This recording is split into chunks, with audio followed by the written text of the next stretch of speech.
Hello, मेरा नाम है चंद्रहास। स्टडी स्मार्ट में आपका स्वागत है। इंडिया ने 3 नए वेटलैंड ऐड किए हैं अपनी लिस्ट में रामसर साइट में।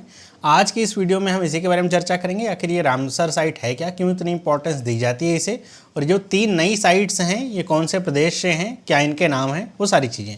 तो अगर मैं स्टार्ट करता हूँ इसे, तो इंडिपेंडेंस डे की ईव पे ये घोषणा करी गई।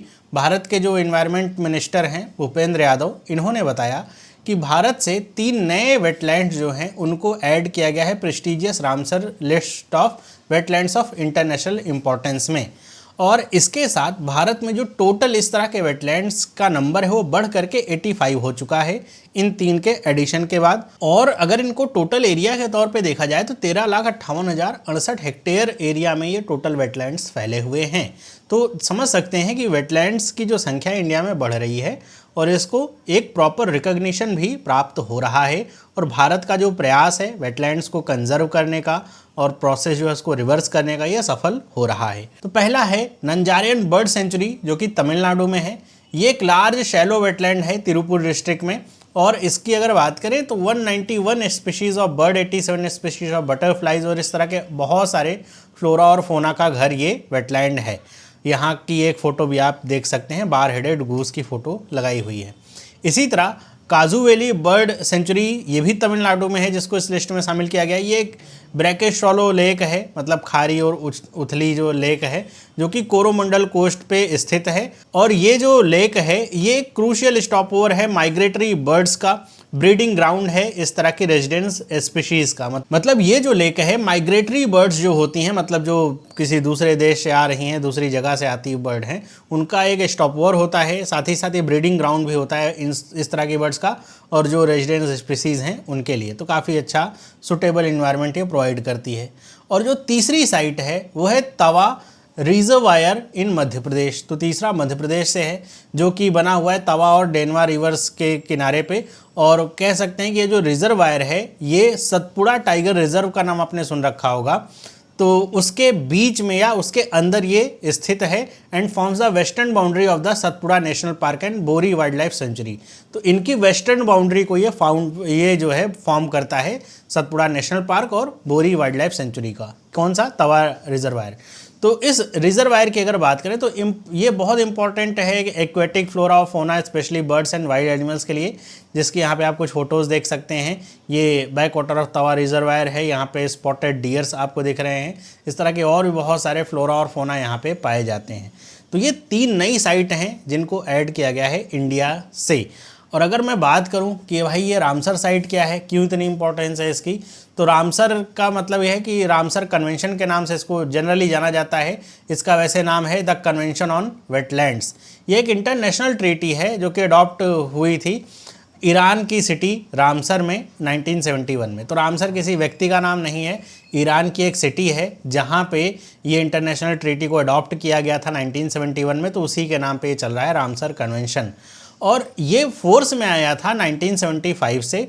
इसका एम क्या है? To protect and to promote and conservation and sustainable use of wetlands world wide. जो वेटलैंड्स एरिया होता है, आर्द्र भूमि इसको कहते हैं, तो उनका प्रोटेक्शन करना, प्रमोट करना, कंजर्व करना पूरे वर्ल्ड वाइड में, केवल ईरान तक नहीं, पूरे वर्ल्ड वाइड में, तो उसके लिए काम करता है। It provides a framework for national action and international cooperation in wetland conservation, कि भाई नेशनल और इंटरनेशनल लेवल दोनों पे वेटलैंड कंजर्वेशन के लिए क्या फ्रेमवर्क हो सकते हैं, कैसे बचाया जा सकता है, क्या एक्शन लेना है, वो सारी चीज़ें प्रोवाइड करता है। बात करें अगर इंडिया की, तो इंडिया शुरुआत से, मतलब फाउंडिंग मेंबर में तो नहीं था, बाद में इंडिया ने 1 फरवरी 1982 में इस कन्वेंशन को साइन किया, इस ट्रीटी का पार्ट इंडिया बना। और तब से लेकर के आज तक आपको पता होगा 85 अब लिस्ट हो चुकी है इंडिया में रामसर साइट की। अगर हम बात करें कि वेटलैंड्स क्या हैं और ये क्यों इतने इंपॉर्टेंट होते हैं, तो वेटलैंड एक तरीके के ऐसे एरियाज़ हैं, आर्द्र भूमि हैं, जो कि ज़्यादातर ऐसे लेक या फिर समुद्र के किनारे ऐसे पाए जाएंगे। वेटलैंड्स का मतलब आप वैसे तो समझ ही पा रहे हैं। तो इनका इंपॉर्टेंस इसलिए होता है कि सबसे पहले तो ये जो पूरा एरिया होता है ये बायोडाइवर्सिटी का हॉट स्पॉट होता है।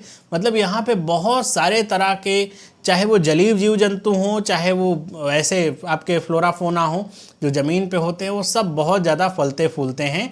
और यहाँ पे लिखा हुआ है कि many of which are endangered और थ्रेटेंड। तो ऐसे यहाँ पे जो जीव जंतु पाए जाते हैं, पेड़ पौधे पाए जाते हैं जो इंडेंजर्ड या थ्रेटेंड होते हैं, मतलब जिनकी संख्या कम है, लेकिन फिर भी वेटलैंड्स उनको एक घर प्रोवाइड कर रहे हैं।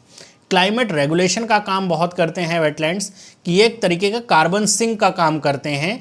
और लिखा हुआ है help to mitigate climate change, कि जो हमारे यहाँ कार्बन की संख्या बढ़ती जा रही है, कहते नहीं कार्बन की वजह से बहुत ज़्यादा ग्लोबल वार्मिंग हो रही है, तो कार्बन सिंक की तरह ये वेटलैंड्स काम करते हैं, कार्बन फुटप्रिंट कम करने में मदद करते हैं, जिससे क्लाइमेट चेंज से लड़ने में भी हमको हेल्प होती है।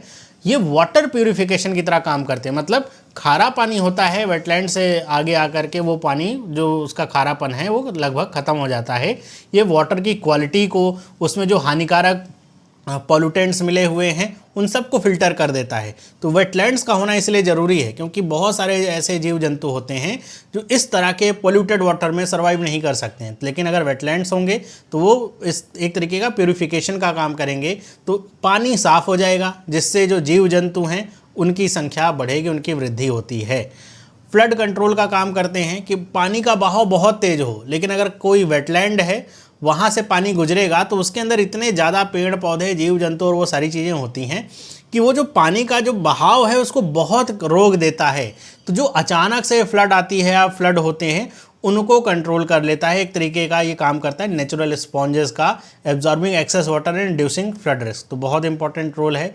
फिर इकोनॉमिक बेनिफिट होता है, wetland support livelihood through fisheries, agriculture and tourism, कि वेटलैंड एरिया अगर आप घोषित करते हैं, वेटलैंड एरिया जो होते हैं उससे सिर्फ ऐसा नहीं है कि जो जलीय जीव जंतु हैं या फिर जो ज़मीन पर रहने वाले उसके आसपास के जीव जंतु हैं उनको फ़ायदा होता है। इंसानों के लिहाज से देखा जाए तो वहाँ पे फिशरीज़ वगैरह के जो काम होते हैं, मतलब मछली पकड़ना, वो सब, एग्रीकल्चर, टूरिज़्म बहुत बढ़ता है, जिससे वैसे भी इकोनॉमिक बेनिफिट होता है हम जैसे आप जैसे इंसानों के लिए भी। तो अगर वेटलैंड का इम्पोर्टेंस आप समझ रहे हैं तो ये एक तरीके का समझिए कि एक नेचुरल फिल्टर का काम करते हैं, कि ये पोल्यूटेंट साफ़ करते हैं वाटर में से, वाटर की क्वालिटी को इम्प्रूव करते हैं, फ्लड कंट्रोल करते हैं, क्लाइमेट रेगुलेशन में काम करते हैं, बायोडाइवर्सिटी को जो है सपोर्ट करते हैं। तो ये बहुत ही इम्पॉर्टेंट जो है स्पॉट्स होते हैं, बहुत इम्पॉर्टेंट ये लैंड्स होती हैं, वेटलैंड्स जो होती हैं, इसीलिए इनको कंजर्व करने का प्रयास किया जा रहा है कि ये ख़त्म ना हो। अगर ये ख़त्म हो गए तो समझिए बहुत तरह की दिक्कतें आ जाएंगी, बहुत सारे जीव जंतु का तो एकदम अस्तित्व ही खत्म हो जाएगा, फ्लड की समस्याएं आएंगी, जो कार्बन सिंक की तरह काम कर रहे हैं हमारे क्लाइमेट को रेगुलेट करने का, वो सब खत्म हो जाएगा, तो बहुत दिक्कतें बढ़ जाएंगी। तो इसीलिए इसको आप कंजर्व किया जा रहा है ताकि ये जो प्रोसेस है ये ख़त्म ना हो बल्कि बढ़ता रहे, और वेटलैंड्स बनेंगे तो और ही अच्छा होगा हमारे एनवायरनमेंट के लिए भी और हमारे लिए भी। तो इसलिए इतनी इंपॉर्टेंस दी जाती है। तो ये पूरी न्यूज़ थी। अगर आपको न्यूज़ अच्छी लगी तो आप वीडियो को लाइक ज़रूर करिए, अपने दोस्तों के साथ शेयर करिए, कमेंट करके बताइए आपका क्या विचार है इसके बारे में। बाकी इस तरह की वीडियोज़ मिस नहीं करना चाहते हैं जो इंपॉर्टेंट हैं आपके एग्ज़ाम के लिहाज से, तो चैनल को सब्सक्राइब जरूर कर लीजिए। मिलते हैं अगली वीडियो में, सभी लोगों को बाय।